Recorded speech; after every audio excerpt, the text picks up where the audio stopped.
I'm getting like sick of this strike. I've been watching a lot of stuff that I want to talk about, and I still don't know if we're still good to. I feel like we're good to talk about stuff. I don't know. I feel like that's it. Uh, Like SAG is still on strike, but Someone I work with telling me about that, how they're still on strike. She works in production. mm.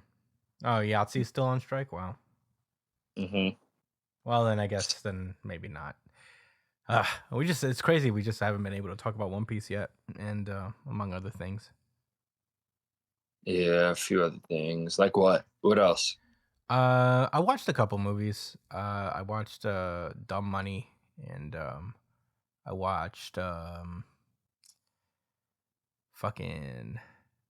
Is that the only thing I watched in the last month? Wow. Yeah, Dumb Money. Um, we could talk about like older movies that we watched though. Um, Mm.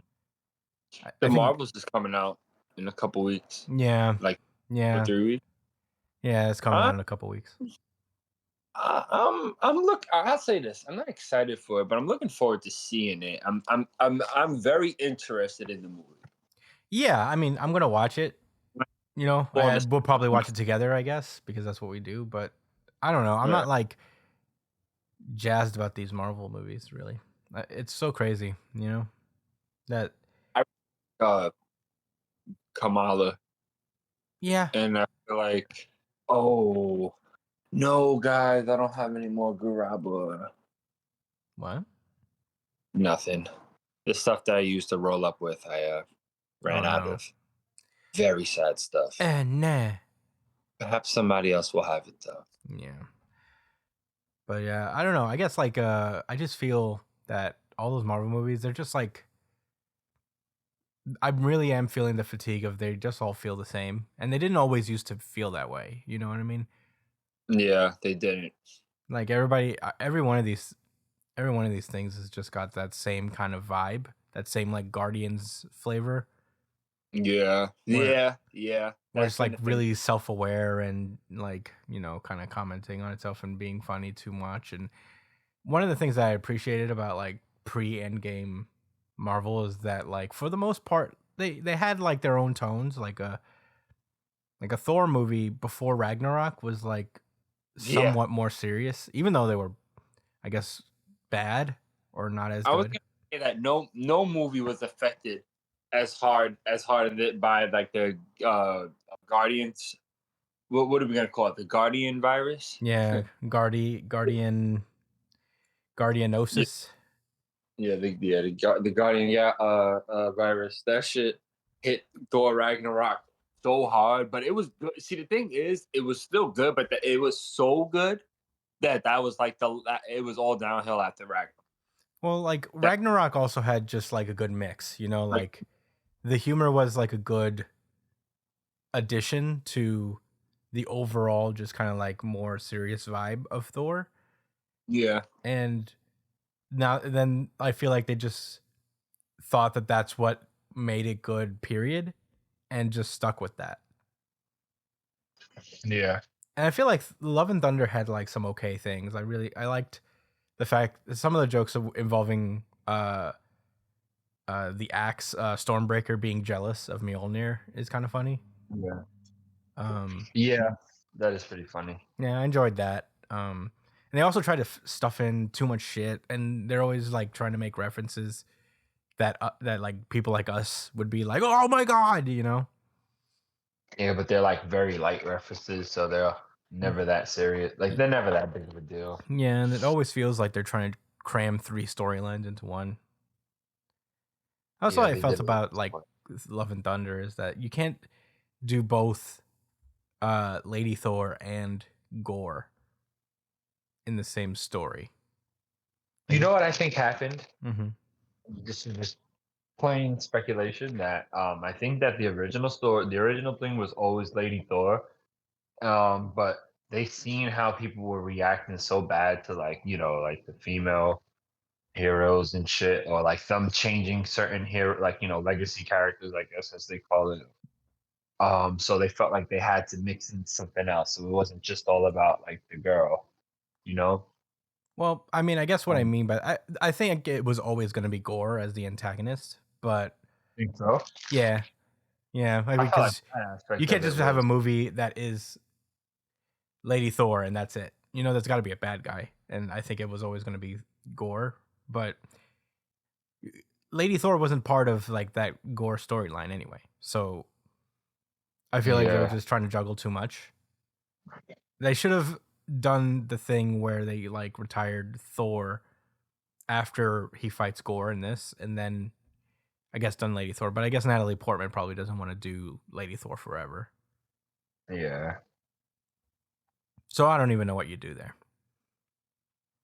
I really don't. The movies is a different format from the comics, of course. Yeah, But the funny thing is that the movies expose the issue with the comics that's kind of always been an issue where it's like, continuity and how much do things really matter if they're only going to have another writer in the future, or their character needs to keep existing because, well, if for no other reason that it's going to keep making money.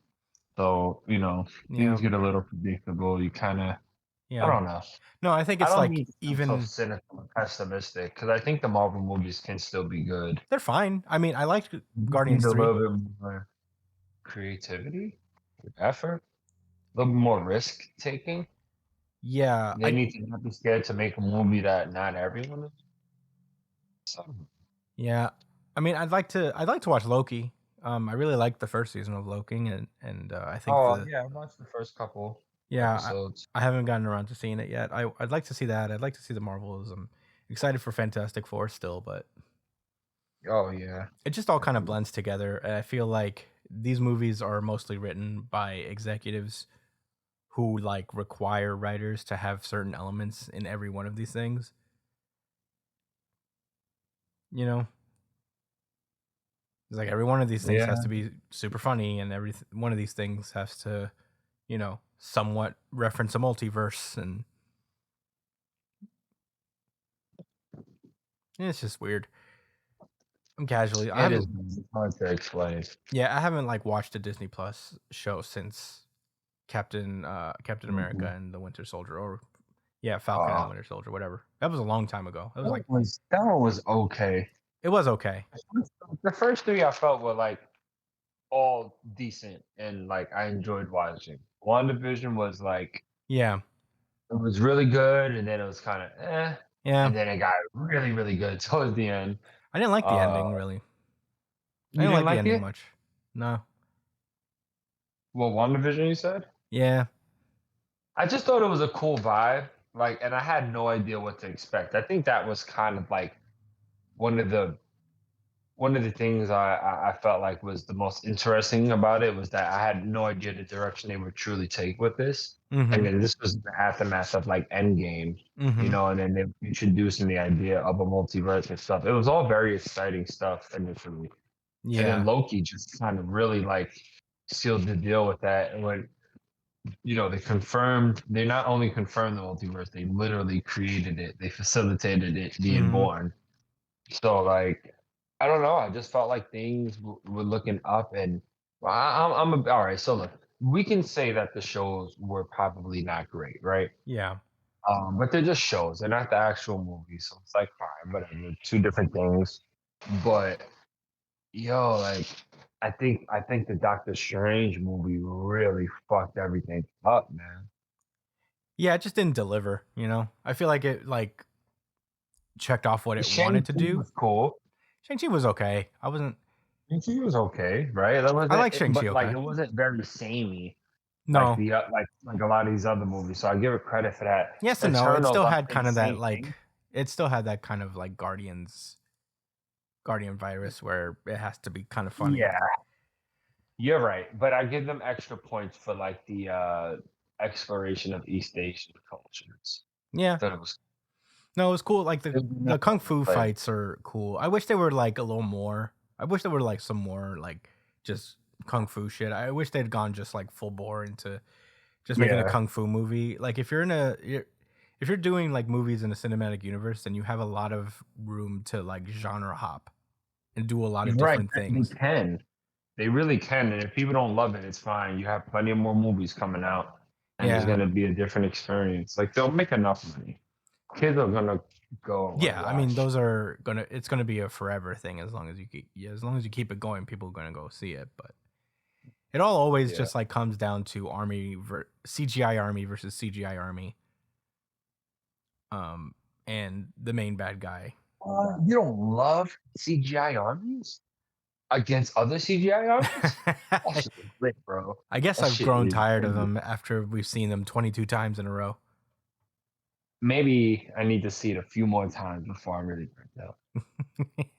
Maybe 3 more times of CGI army before I'm tapped out.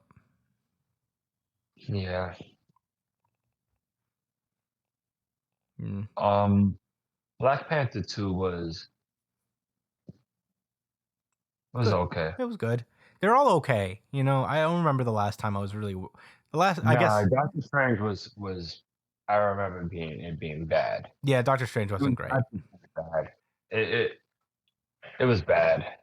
Yeah. I knew it was bad because I wanted to like it so much, and I was coping hard until I realized that like, nah, man, this movie is just It's not good. all show or no talk, just like My Hero Academia. Remember when I used to say that all the time? I would say that, My Hero Academia is probably better than Doctor Strange too. Yes, it's absolutely better than that for sure. So Yeah. we've been Um, waiting on Brian, guys, but we are I waiting want on to go out Brian. and start talking about this, and then maybe we could get Brian's opinion later on. Mhm. So there was a death battle that was released today. Okay. Gojo, um, Versus don't know Makima. his Sotoro Satoru versus Sotoro, Satoru Gojo. Satoru Gojo versus Makima, the control level. Does she have a last name? No, she's just Makima. Okay. And well, I'm gonna be honest with you. When I seen that matchup was announced, I was fucking hyped. Not like as hype as I have been with other matchups, but this one I knew like, okay, like we know the limitations of both these characters. So let's see. And it's always interesting to me when they match people up because, you know, there's usually a theme to it. There's like a reason, you know, like sometimes they'll line people up in, you know, almost 100% based on thematics. And it'll be a wash because, you know, even though they're really similar, one person's a lot stronger than the other. This was one of those things where it was like, they had some similarities, like, you know, personality wise in their aloofness or whatever, but like they had completely different power styles and like weaknesses. So you know, I didn't know what to expect. um, you know, I didn't before I started watching the death battle, I claimed that Makima was gonna win. Maybe because I was still traumatized about what happened to Gojo, but I didn't have any real reason outside of this is my all right.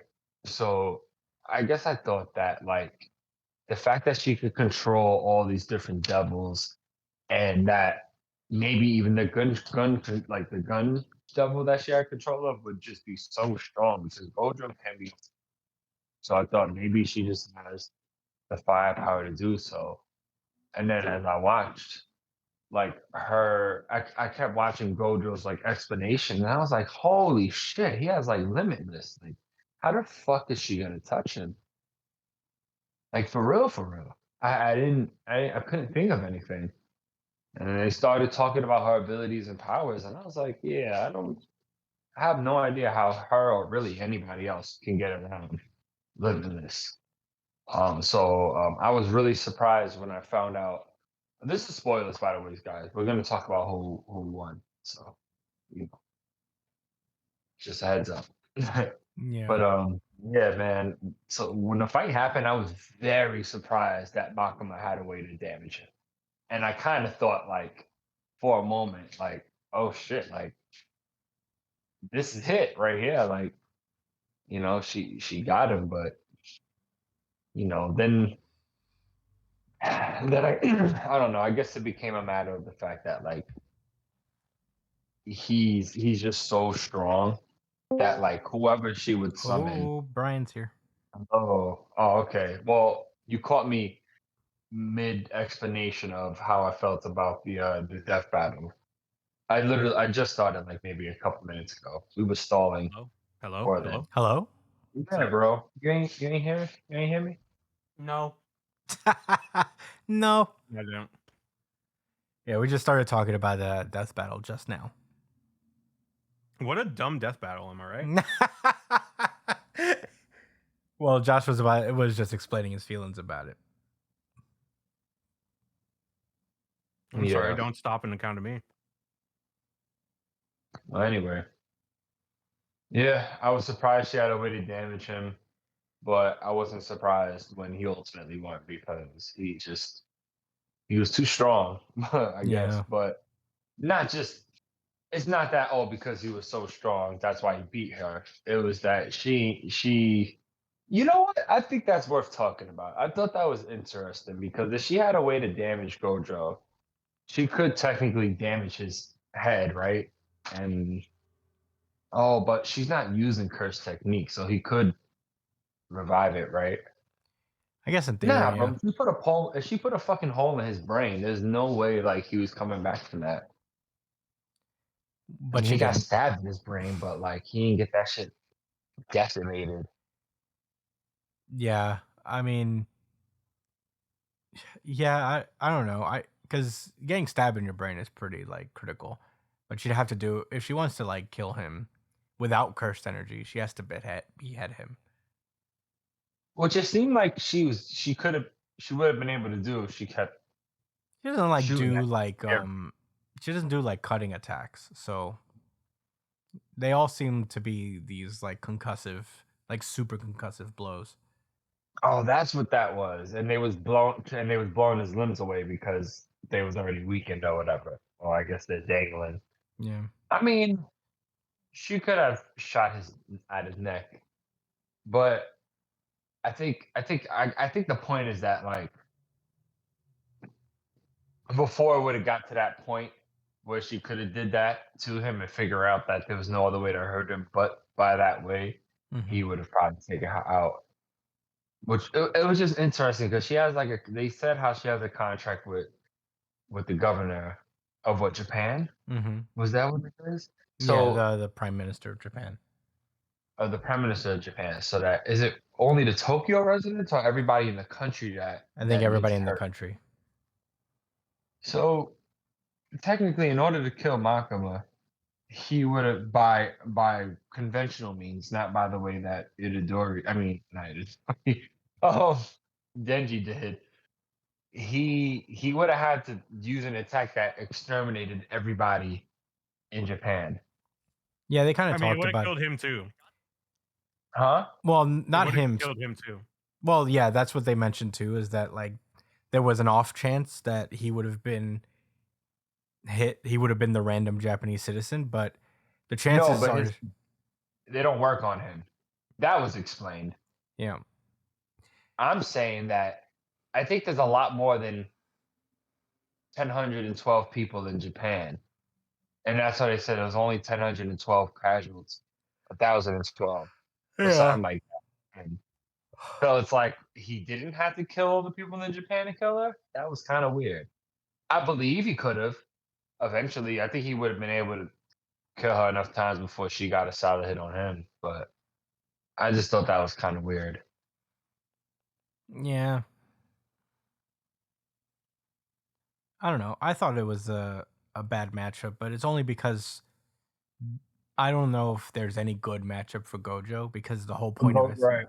because the whole point of his character, and it's like an actual character point, is that he's broken. So Yeah. like he's on purpose kind of unbeatable. Sukuna is literally the only guy who can fight Yeah, Gojo. and Literally. Yeah, He barely, like barely got him, yeah. So So it's one of those things where like this guy's designed to be the greatest, so much so that like the writer has to keep taking him out of the story in order for the story to progress. So yeah, I don't know how many people I would that's put not up. meat riding. I don't know what it is, but it's okay. It's the truth. What do you want me to say? No, that's not on you. I'm talking about just like the concept of that. Like, Yeah, I damn. mean, I feel like he did that as he made Gojo that strong, as a character point and not much else. He's just like wanted to explore. It's a lot like Saitama, just like exploring mindsets of just somebody who is essentially a god in their world. Yeah. But yeah, I wouldn't. You know what? When I was watching it, I was like actually kind of mentally preparing myself for them to give it to Makima somehow. I was just like, I wonder how they're gonna fucking do this. How they're gonna give this to Makima, because I just think it's a bad matchup regardless. Even if she has like all of these devils on her side, like Gojo has fought None of them could hurt armies, him. huh? None of them could hurt him anyway, so they were Yeah, kind of a non-factor. yeah. Like Gojo's gone up against kind of similar odds before. So yeah, there's just no one who could beat him conceptually. Like in a one-on-one fight, except for Sukuna. What about All for One? Well, All for One wouldn't be able to touch him. He would use like a quirk that explodes him from the inside. But he doesn't have that. He only has like 7 quirks, and half of them are more mobility quirks. Oh No. shit! I didn't even think about that. All for One probably couldn't even beat Gojo. What about All Can for One in hold his one of them prime? purples. Well, he wouldn't Well, be able to nobody. touch him. Alright. All Might doesn't have any quirks that would circumvent inviolability. Mm. Even less so than Makima. At least Makima has that like finger gun thing that would place an attack directly on Gojo. But All Might doesn't have. What's he gonna do? Smoke him? Use smoke screen? What about the Flash? Could the Flash beat Gojo? Good question. Is the Flash faster than an Infinity? No. Absolutely. All right. All right. The Flash could technically destroy Gojo before he does anything, I guess, right? Doesn't he have to activate his curse technique? No, it's on. No, it's already- It's on active. always. He's trained himself to have it on at all times. I think, all right, this may sound silly as hell, but I think, like, if we're talking, like, the top tier Flashers, like Reverse Flash and Wally West, and I guess Barry Allen too, yeah, they could run past Infinity because they'll break the limit. Well, I think know what the I'm saying? inviolability would just adjust to whatever Infinity means to the Flashes. But the Flashes shatter like real. Well, I don't know if that's the right way to put it. Like they. Well, if they get up close, he'll just use his domain expansion. You're back. I'm gonna get some. Yeah, that's a good point. Yeah, He has that's a to good run point. at them, and they're gonna just run directly into his domain.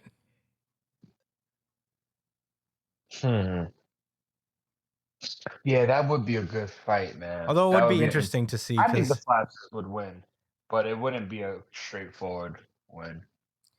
It's that the Speed Force is so crazy, man, and they can vibrate in and out of like not just attacks, but like do a different universe. And I don't know. I just feel like they could meet him in his space somehow, I don't think they. or literally like catch up to him, even though it's supposed to be infinity. Because like that again, like they run so fast that they run through time. Well, the thing about Infinity Like is that it never Real stops. quick.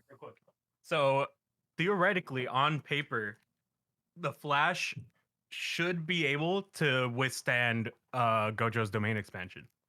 You Yeah. know what? I actually thought about that, but I don't know if I agree 100% because they can process information at a super duper fast level, but it's infinite information.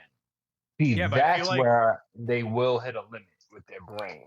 But I don't know that if they're is gonna that could give them enough speed. time to run into him to do what they need to do, right? Like, Well, they have Maybe, to- I don't. I think they would have to actively process all the information that's coming to them. Like they wouldn't be able to run towards him and process the information.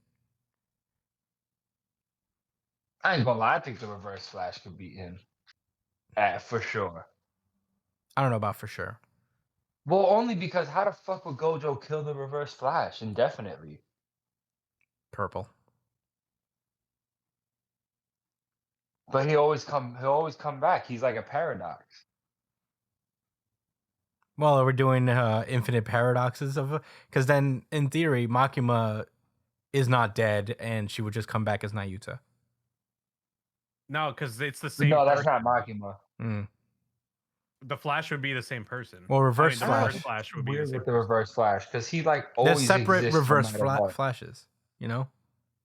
You could still say he lost the fight, even if he came back and was like, "Fuck that Gojo, run my fade again." He still technically lost the first fight. So, well, I'd give that to Gojo if he actually was able to like destroy him. But he's got to be able to. Yeah, if he could catch them with the domain, it's over. Right? Nobody could survive or Hollow Purple. How? Wait, hold on. Holding. Holding on. Gojo hit Saitama. Saitama. Not Saitama. Whoa. Gojo hit Sukuna with his domain expansion at one point, and all he did was like hit him really hard, like with a punch. Well, what Why happened? didn't he use Hollow Purple then? Yeah, he could have ended the fight right there, but he decided to get stylish. No, that's not what happened. That is That what had happened. to be a I don't think he could use it. Maybe he couldn't. No, Well, that he that had is to, like- definitely the reason because I think what that- happened was if you're in Gojo's domain and you're able to get close to him or close enough to him, his domain doesn't affect him, and thus it doesn't affect a certain people around his certain area. So if when Gojo got, I guess, in his domain expansion, I think he made sure to get close to Gojo enough in that moment, so that No. that's the rules of his domain. Is that it No, wouldn't? because what happened was that Hollow Purple because it would have blew him up too. Is that what you're saying? Oh, I don't know about that. it was stated that Gojo was kind of playing with his food at that moment. Like I gotta could've- go back and read this. Gojo said, I'm gonna fuck you up." Like he decided not to kill Sukuna right away, and that gave him the opening to use Maharaga.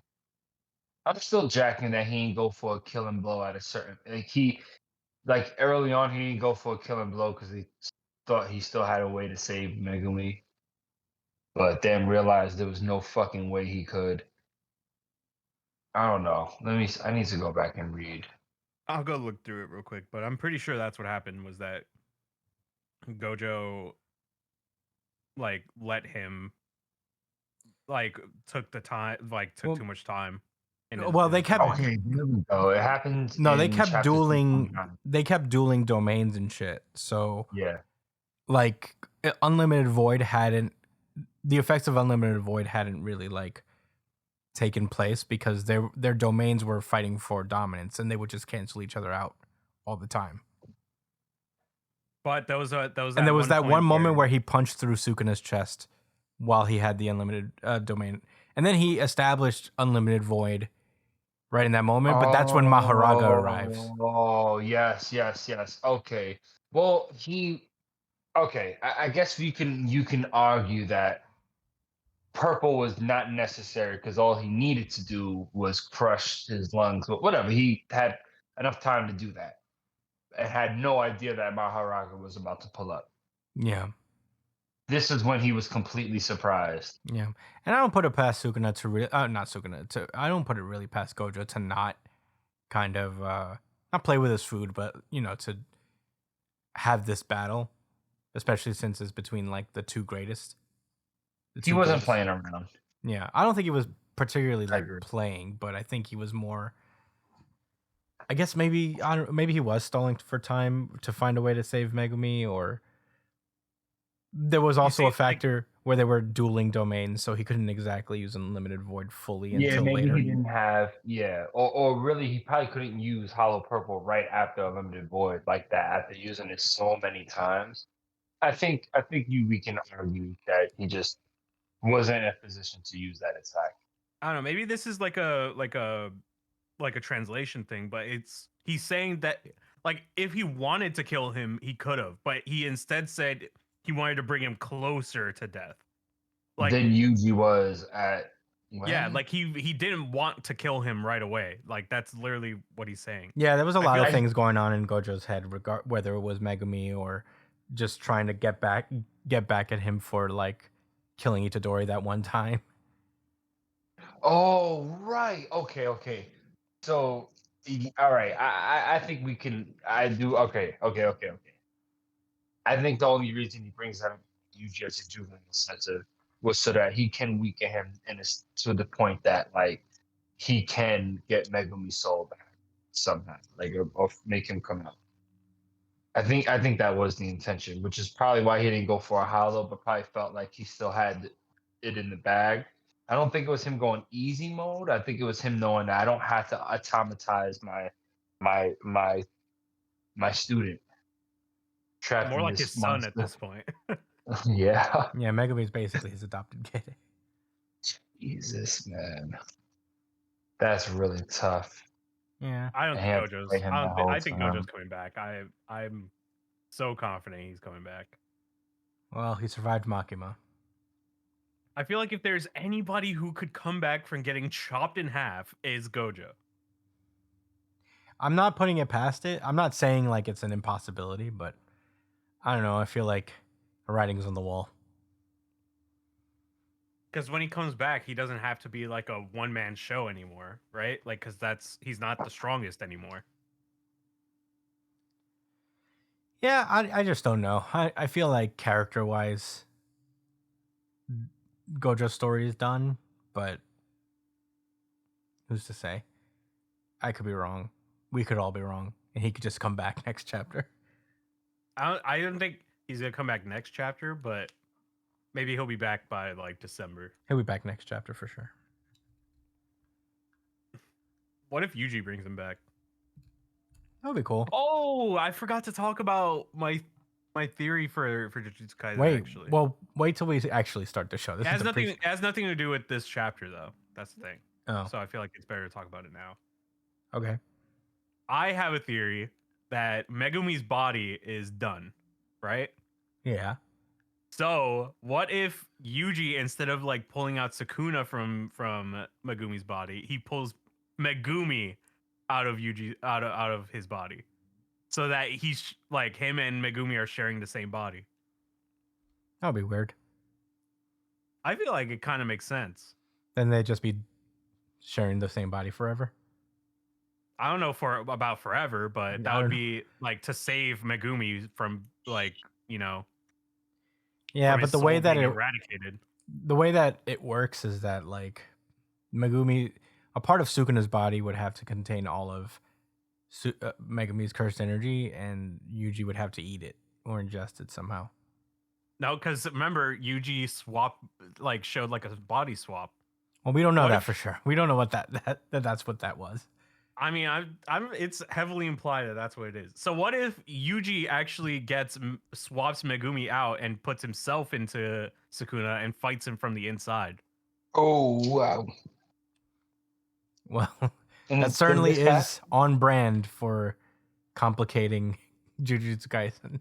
I think that's what's gonna happen. I really think that's what's gonna happen. It's gonna be Yuji versus Sukuna inside of Megumi's body, That would be pretty cool. and Megumi can help from the outside in Yuji's body. We'll see. I have no idea. I'm pretty sure that's what's gonna go down. That would be you so pretty fucking sure? sick. Are you pretty I'm sure? pretty sure. I am so sure. I feel like I feel like it has to go down this way. I feel like it has to go down that way too. Hmm. That's a lot of has tos and a lot of sure's. Like the same way water has to go down the easiest path. Like that's just how it works.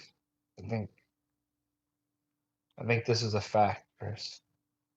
All right. Like, can Sukuna even use like curse technique within himself? Yes. What do you Win a mean? soul battle? Yep. Yeah, probably. You can do it all, bro. At this point. You know, I thought I got spoiled from Jujutsu Kaisen, and thank God I didn't. Shit on. Did Yep. y'all answer already? Can All for One beat Gojo? Oh yeah, I don't think so. Yeah, I don't think he has a quirk that can, which really it's It's kind of crazy. So on paper, who could? Is Sukuna. Gojo up there with the Dr. Manhattans? Yeah, I'd say so. No, I'd say so. No, not with the Dr. Manhattan, bro. But Dr. Manhattan is on. Gojo is not there with the Beyonders in Dr. Manhattan. Stop it, Chris. Okay, You know that's name not another true. guy. Name another guy who could beat him, real fast. Quickly name another person who could beat him. Maybe like a psychic, like somebody that could like attack it. All right, exactly. Like some like Jean Grey. Well, you know, a lot of destroys. curse techniques and everything about curses is stored in the brain. So who knows what he could do if somebody I tries could to make tap. them more highly susceptible, technically. Well, you could also just trip into their domain that lives within their brain. Is that how that works? Yeah, the domain is like a mindscape that is projected outward using curse technique and cursed energy. That is interesting. So do cursed sorcerers who have, I guess, like an expertise of their own domain, do they have like an inherent defense against psychic attacks? I would think so. I feel like it would make sense, or at least it would be think Gojo. dangerous. I think it would be dangerous for a psychic to peruse any sorcerer's mind. Well, Jean Grey could just make someone's mind blow up. I think Gojo would be fine because his brain is always his brain always has reverse curse technique going. There's that too. Yeah, There's that going.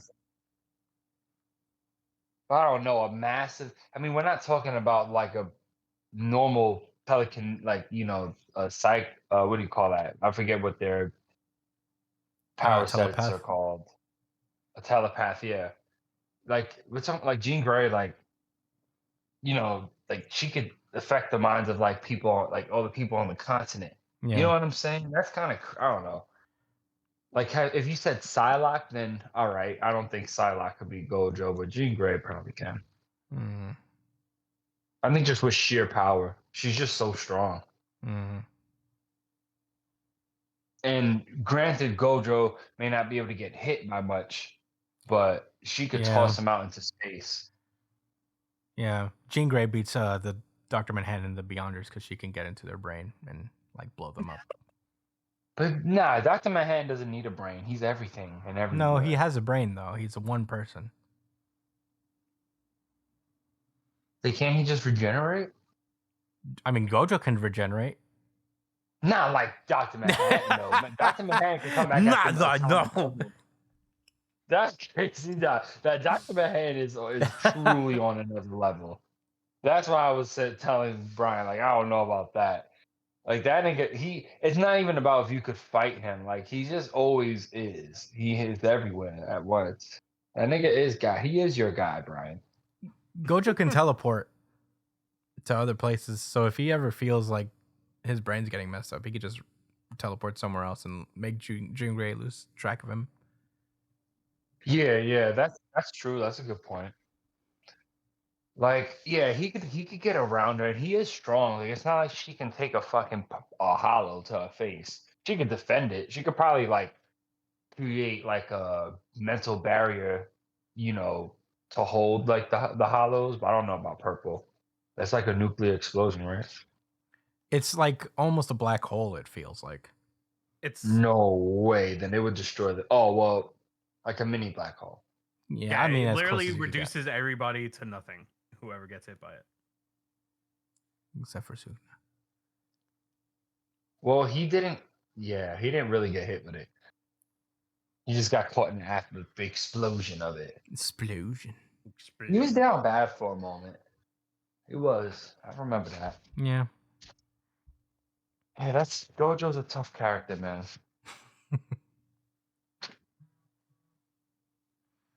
All right, He's a So tough I guess guy. that tears it. Gojo's on that level. I think he's just below that level. I think he's just below like a Jean Grey. I honestly do think that. I'll be honest. I'm not 100% sold on like the sorcerer's defense against like mental attacks, like that being an indefinite thing. I just know that it happens in the brain. The domains reside there. So, And all psychic attacks happen to your brain, right? Yes.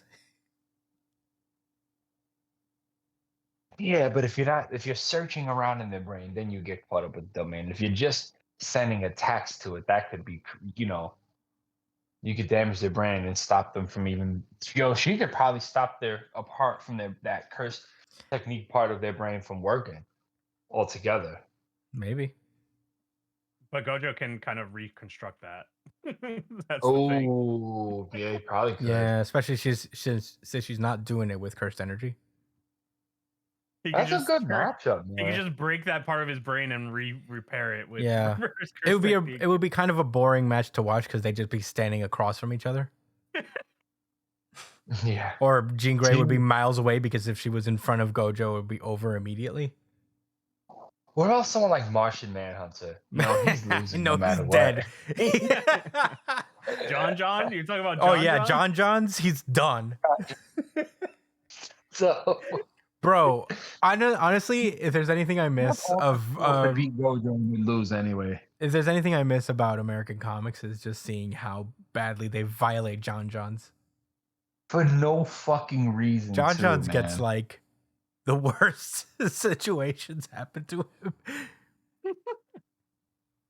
I remember that one. I think it was like No Justice or something. It was like one of them weekly, like Justice League special arcs Yeah. where he like walked directly into Lex Luthor's trap.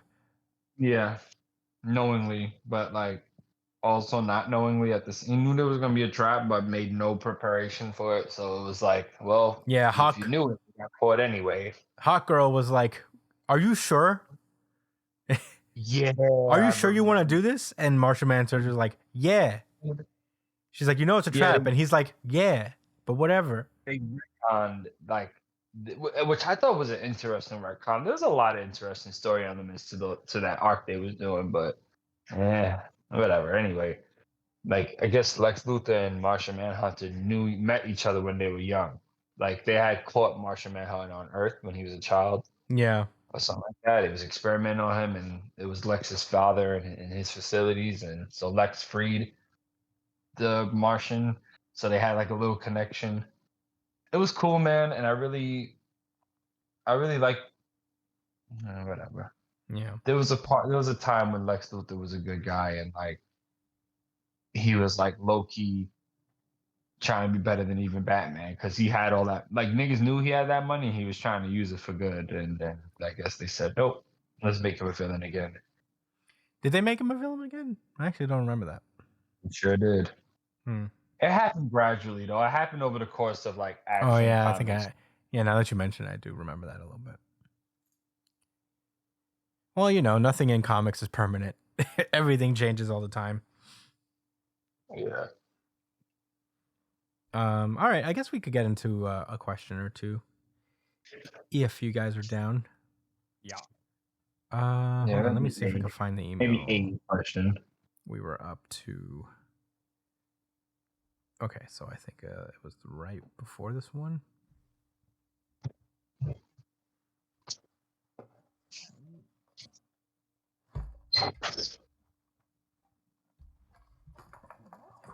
Sorry, my cat was like messing with one of my things.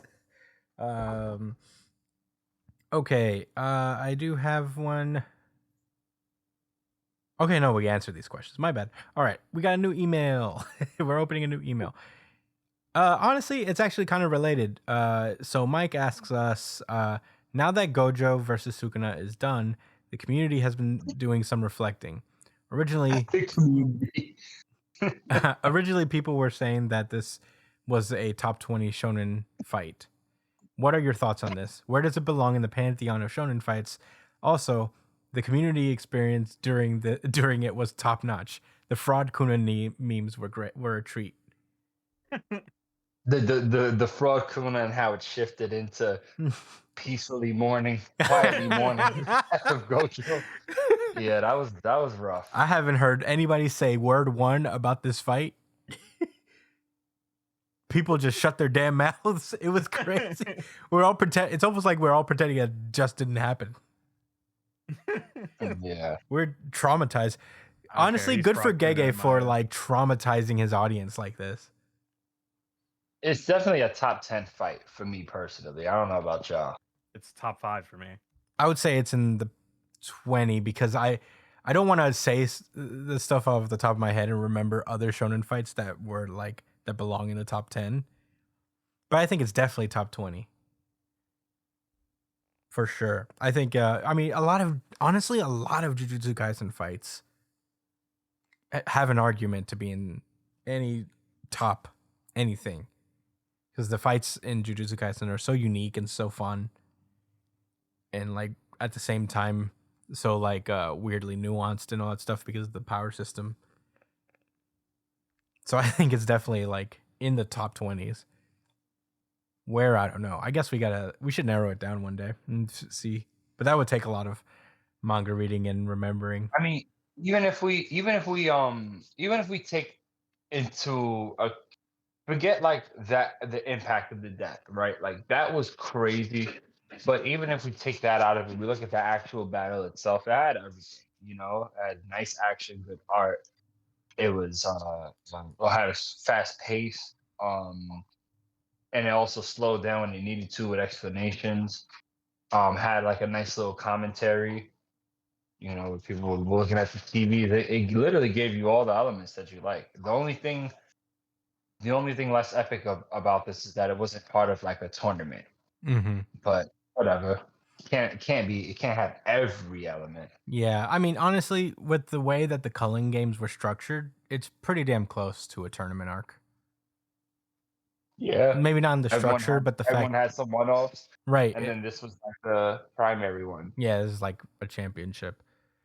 So yeah, I mean, even culturally in just the shonen fan base, this was such a fun time because this was like the closest I think manga gets to like sports where there were teams. There were Team Gojo and Team Sukuna. People were calling Sukuna a fraud, and now some people are calling Gojo a fraud. Nobody's calling Gojo a fraud. I've heard some fraud Joe. Some fraud allegations. Some fraud allegations for sure. I don't think either of them is a fraud, but it was just like a fun moment in the community where we were all like just going like rah rah over this fictional battle. But it reminds me of the stories of old where we would be like, yeah, this fight, that fight. One-on-one fights are not like they're not as common as they used to be, so it's very cool to see them. But yeah, I do think it belongs in the top 20 for sure. I have it in my top 5. Yeah. Wherever you have it, if it's within 20, I would say it's pretty justified. We have another question that's related to this. If you guys wait, I'll be honest with you real quick. I like this more than the Gear 5 fight. Wow. And that was lit, but it was lit. It didn't have the depth of. I mean, One Piece is more traditional with its action. Mm-hmm. Yeah, they're a little more Dragon Ball Z with it. Yeah, if you know what I mean. You know what I mean. A little more DBZ as opposed to HXH. Yeah. Yeah. I guess it's not the same as Jujutsu Kaisen where they explain the purpose of every single punch. You get 3 pages on why Gojo punched that way. Yeah. Why do he look that way? Why do he turn his head in that very moment? Hunter x Hunter has some pretty good ones too. I don't know. There's a lot of really great shonen fights, but I would say that among many other Jujutsu Kaisen fights, Gojo versus Sukuna should be in a top 20 somewhere. Yo, what about what's better, Gojo versus Sukuna or Endeavor versus the normal? Oh, that was a pretty good one, but I wouldn't say that was a fucking crazy one. Yeah. The art alone puts it on a stage of its own. This fight is in its own like it's like a Hunter x Hunter fight more than anything. Mm-hmm. So if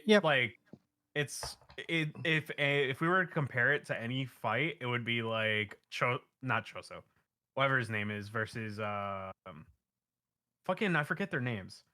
Crollo versus fucking Oh, pedophile. the Silva family. No, Oh, Hisoka versus Crollo. There yeah. you go. It would Hisoka be versus more Crollo was crazy. terrible Though. to that. I would say, you know what the thing is about Hisoka versus Crollo and a lot of Hunter x Hunter fights that I think Gege perfected with his series is that the system is like complicated and like it has a lot of rules to it, but it is still very visual and like kinetic. And I don't know.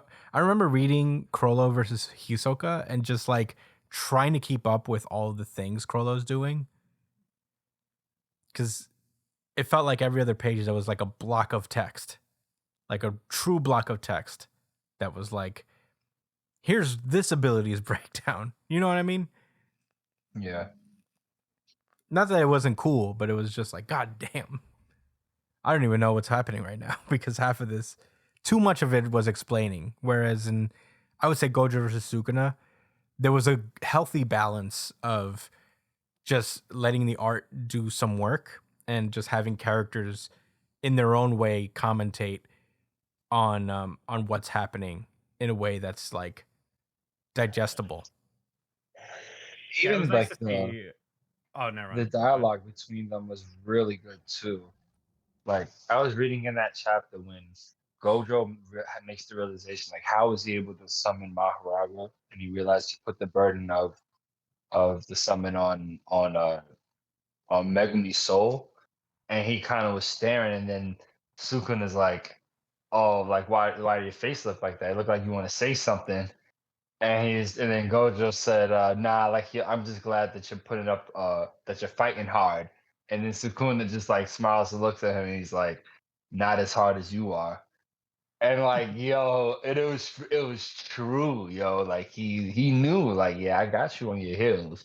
You're the one that's getting your way out this pickle, while all I'm doing is trying to buy time to figure out how I'm cut you open. Mm-hmm. Yeah. Honestly, that's what makes the Rank War so special too. You know, it was that Yeah. kind of similar vibe where it was a good balance of just like letting the action happen and also a good amount of character based kind of breakdowns that are just kind of easy to read and digest. Yeah. But yeah, I guess this is another question that's actually kind of very related, and I think we may not be able to answer this right now because I feel like this is kind of an episode in and of itself.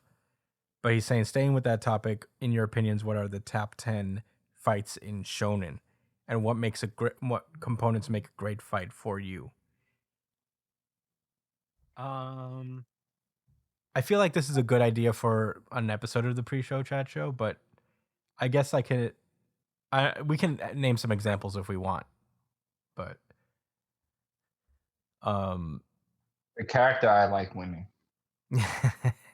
I think yeah, I mean, just having an interesting character, like a good side character, is worth its weight of gold in shonen, because in a fight that's just like not the main character, if you want to watch your favorite do something, that's what like Naruto did really well during the Sasuke retrieval art, is that they got their own, all these characters with their own unique skill sets fighting very unique battles. Like no battle was the same. Rock Lee versus Gaara is definitely up there. Rock Lee versus Gaara is great. Man, Rock Lee versus Kinemaru. That's lit too. Yeah, I mean, there's a lot of components for it. I mean, I feel like a lot of the reason that a lot of Enies Lobby fights stand out is also because, like, Enies Lobby and Water 7 is where I think, like, Oda's art style was at its, like, peak. For whatever reason, he really cooked in that arc. Like, a lot of the art in Water 7 and Enies Lobby was really cool, and Gear 2nd was just a cool fucking power. That first Gear 2nd fight is like a favorite of mine, even though it's just like a one-sided beatdown on Bluno's part, but it's pretty great. Even if you go watch it in the anime again, it was just cool the way that they made it seem like the way they animated Luffy to be unseeable. So we're basically absorbing Gear Second from Blue Note's perspective and what it's like for him to fight someone like Luffy in that moment. That's a great one. Yeah, he didn't have enough doors. Yeah. Kakashi versus Obito in the little pocket dimension thing. That was Yeah. cool. Especially in the anime, they had more room to just kind of like fuck around and do cool I shit. feel like Naruto has holds a lot of them for me. I agree. I think like Naruto in its heyday had like fantastic fights, and a lot of it because I think like if you want to talk about the components, like if you can pull off a really smart kind of chess battle between like abilities, even though if you can mask it into how it looks like it's not a chess battle, I feel like Naruto was very good at that. Because even the characters that are more like hand-to-hand combat had to be very cerebral about how they fought. You know? Mm. So, you know, I point to Naruto into a lot of stuff.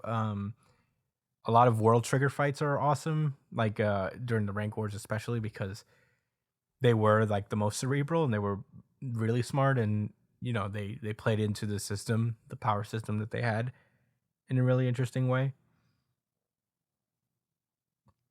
And plus, it's that thing we talked about Jujutsu Kaisen, where it was just kind of like a good balance of dialogue and you know, using a good character-filled dialogue to break down and make a complicated system digestible. But those are a couple of examples. I think we should revisit this at a later date. Yeah. Yeah, I wouldn't mind. But that's a great question, and I think we should cut it down now because we're coming up on an hour. But Yeah. yeah, we'll see you guys in New Jump City. Peace. Bruce.